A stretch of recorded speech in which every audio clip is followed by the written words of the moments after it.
What happens if you feed a Venus flytrap 1,000 live insects in 30 days? I tried it, and the results genuinely surprised me. This experiment took 30 full days, and on day 22, something happened that I did not expect. Let's start from the beginning. This is a Venus flytrap. Tiny trigger hairs inside each trap detect movement. Touch them twice, and the trap closes in under a second. Once closed, the plant releases digestive enzymes that slowly break down its prey from the inside, one of nature's most efficient hunting systems. My question was simple. Feed it constantly for 30 days, and what happens? Faster growth? Stronger traps? Or would it become overwhelmed? Day 1. I started with 1,000 live crickets, the standard feeder insect for carnivorous plants. Venus flytraps only respond to movement. A still insect won't trigger the trap. Every feeding had to use a live insect. Each trap can only close a limited number of times, usually 3 to 7, before it stops working. Overfeeding speeds this up. That was the core risk. Feed too much, traps die faster than new ones grow. Feed correctly, and the plant could thrive like never before. First feeding. I placed a cricket directly into the largest trap using tweezers. Watch how fast this happens. 0.3 seconds, faster than a human eye can react. The cricket had no chance to escape. After closing, the trap seals airtight and floods with digestive acid. Full digestion takes 5 to 12 days. Days 1 through 7 made up the first week. Around 33 insects fed total, roughly 4 to 5 per day. By day 3, one trap had already reopened. Digestion complete, ready for another meal. In the wild, a Venus flytrap might catch 1 insect a month. In 3 days, I'd already fed it more than a full year's worth. By day 5, new growth appeared, a tiny new leaf emerging from the base of the plant.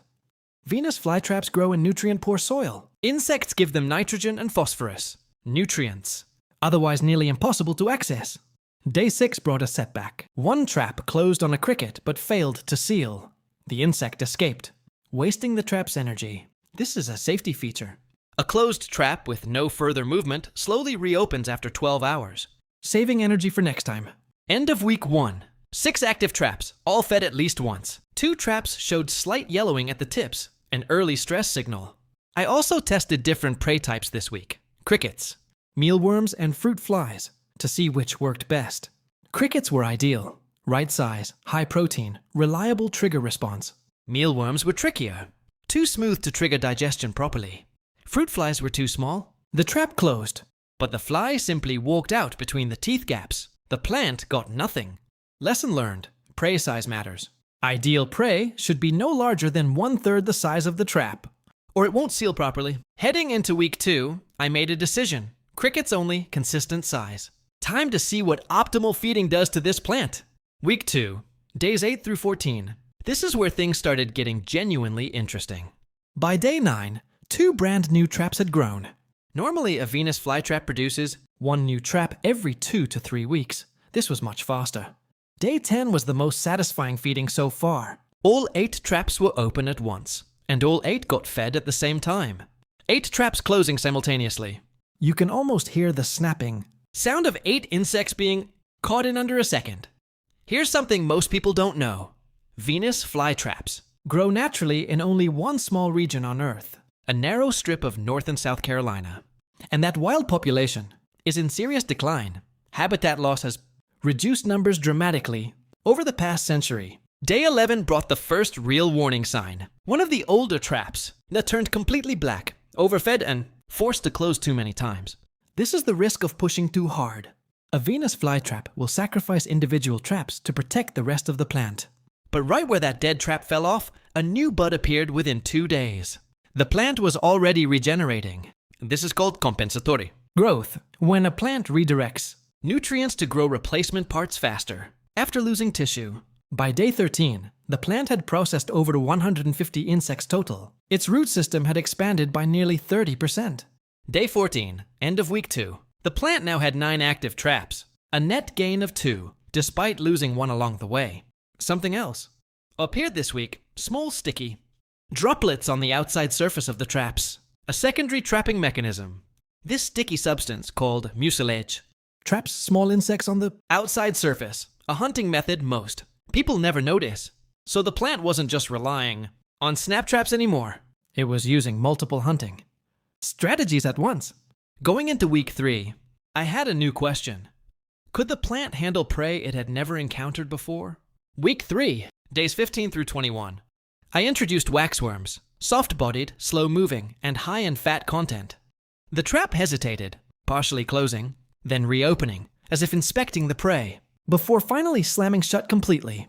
It seemed as though the plant was evaluating whether this prey was worth the energy, investment before committing fully. Day 17.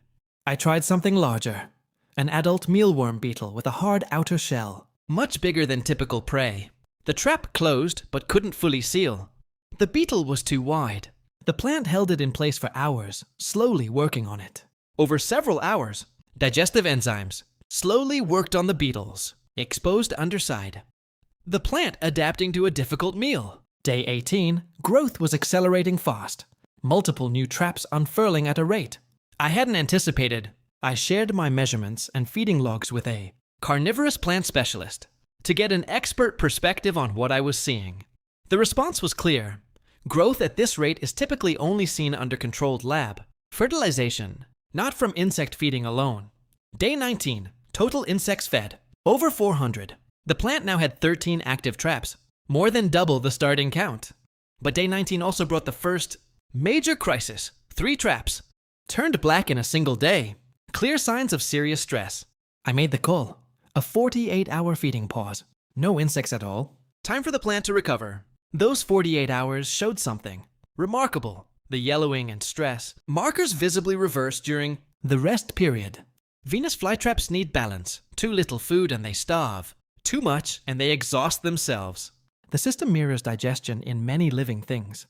Day 21. End of week 3. Health restored. 11 active traps. Overall growth was now up significantly from day 1. But I had saved the biggest test for week 4.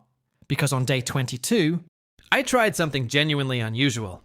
Before I show you what happened, you need to understand something about how this plant actually hunts. Because it's smarter than most people realize. Most people think it's a simple snap trap. Touch it and it closes. But the reality is far more complex than that.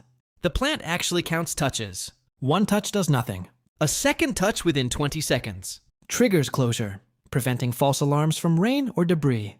After closing, it keeps counting. More touches from struggling prey trigger stronger enzyme release for full digestion. Research has shown this counting process relies on electrical signals, similar in principle to how nerve cells communicate. A plant using electrical signals to count, decide, and respond. It completely reframes how we think about what plants are capable of. By day 22, the plant was at peak health, which made what happened next even more interesting. Day 22, the mystery prey, a small live shrimp, placed carefully near the opening of the largest trap. The trap opened wider than I'd seen before, as if sensing something unusual and preparing to accommodate it. The shrimp touched the trigger hairs and the trap slammed shut, but couldn't fully close around it. Similar to the beetle earlier, I learned that moisture can interfere with the plant's digestive enzymes, making aquatic prey far more difficult to process than insects. I removed the shrimp shortly after. The goal was never to cause harm, just to understand the plant's adaptability. Days 23 through 30 made up the final week. Back to crickets, back to optimal conditions. Day 25 brought something extraordinary. The plant produced its first flower stalk, a sign it had stored enough energy to reproduce. This was the clearest signal yet. The plant wasn't just surviving, it was thriving enough to invest in reproduction. I made a decision to trim the flower stalk. Flowering uses enormous energy, and I wanted that energy redirected to the traps instead. Days 26 and 27 were incredible. With flowering stopped, the plant grew 4 new traps in just 2 days. By day 28, total insects fed had passed 800. The plant now had 16 active traps and had grown over 50% in total size.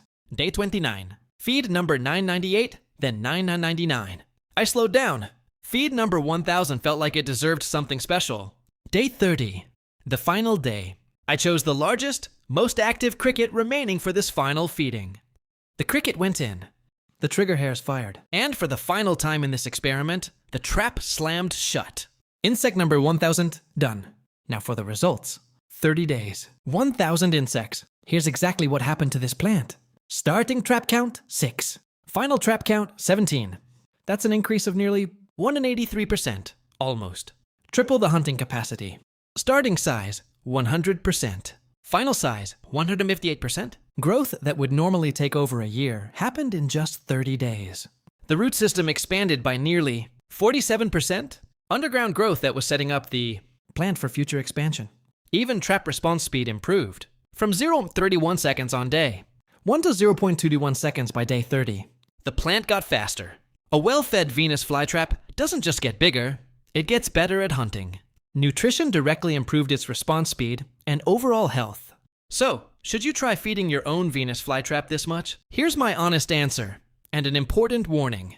First, you can feed more than typical advice suggests, but never feed more than 2/3 of available traps at once. Always leave recovery traps. Second, give the plant 48-hour breaks regularly. These recovery periods were key to the long-term growth seen in this experiment. Third, if 3 or more traps blacken at the same time, stop feeding immediately for at least a week. That's a clear stress signal. This experiment showed that Venus flytraps are far more adaptable and resilient than most people realize.